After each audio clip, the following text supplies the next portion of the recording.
এতদিন ধরে ভগবানের সেবা করছো, পুজো করছো এত নিয়মবিধি মেনে, তারপরেও তোমাদেরকে এত কষ্ট কেন ভোগ করতে হচ্ছে? অনেকেই না এরকম মনে করে যে ভগবানের সেবা করছে মানে তাদের আর কোনো কষ্টই থাকবে না, আর্থিক সমস্যা থাকবে না, শারীরিক সমস্যা থাকবে, কোনো রোগ শোক কিছুই থাকবে না। কিন্তু এই ধারণাটা ভুল। তোমাদেরকে একটা কথা বলি, শোনো।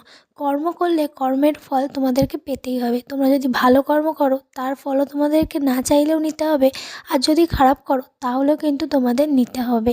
এবার আমি যদি ভাবি যে আমি ভগবানের সেবা করছি বলে আমাকে কর্মফল ভোগ করতে হবে না, তাহলে কিন্তু সম্পূর্ণ ভুল।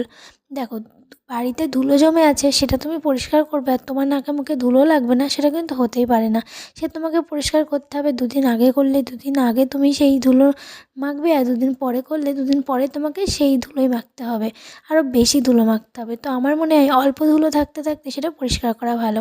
তো মেন কথায় আসি, দেখো, যখন আমরা ভগবানকে প্রেম, ভক্তি, শ্রদ্ধা দ্বারা সেবা শুরু করি না, তখন আমাদের অনেক বাধা আসে।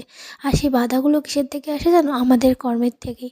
আমরা আগে আগে এত এত পাপ কর্ম করেছি, সেগুলো না অনেক দিন ধরে জমে আছে।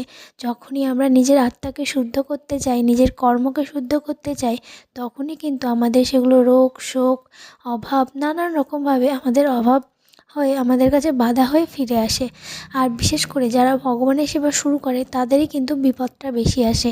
কারণ ভগবান একদিক থেকে পরীক্ষা করে দেখতে চায় তুমি কতটা শক্ত, আর একদিক থেকে ভগবান এটা চায় যে তোমার কর্ম যত জমানো আছে খারাপ কর্ম, সেগুলো যেন খুব তাড়াতাড়ি শুদ্ধ হয়।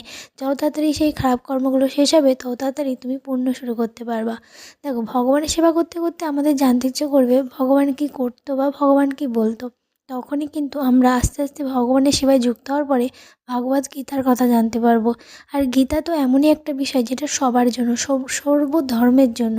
গীতা পড়লে আমরা জীবনের আসল মানে বুঝতে পারি। গীতায় কিন্তু আমরা গীতার নির্দেশ অনুযায়ী যদি কর্ম করি তাহলে আমরা ভালো কর্ম করি, আর ভালো কর্ম করলে কী হয়? ভালো ফল পাওয়া যায়।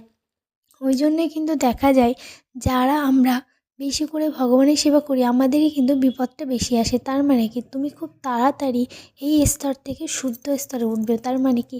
এখন যদি একটু কষ্ট সহ্য করে এই পথটাকে ধরে রাখতে পারো, তাহলে কিন্তু একটা সময় তোমার জন্য আলো অপেক্ষা করছে। ওই জন্য আমার মনে হয় যত তাড়াতাড়ি সম্ভব আমাদের সেই ধুলো, মানে যেখানে ধুলো জমে আছে আমাদের খারাপ কর্ম, ভালো কর্ম দিয়ে সেগুলোকে পরিষ্কার করা, নয়তো কিন্তু জমতে জমতে আরও খারাপ অবস্থা হবে। তাই যারা ভগবানের সেবা করো ভাবছো যে বিপদ আসবে না, এটা কিন্তু ভুল ধারণা। ভোগ তোমাকে করতেই হবে।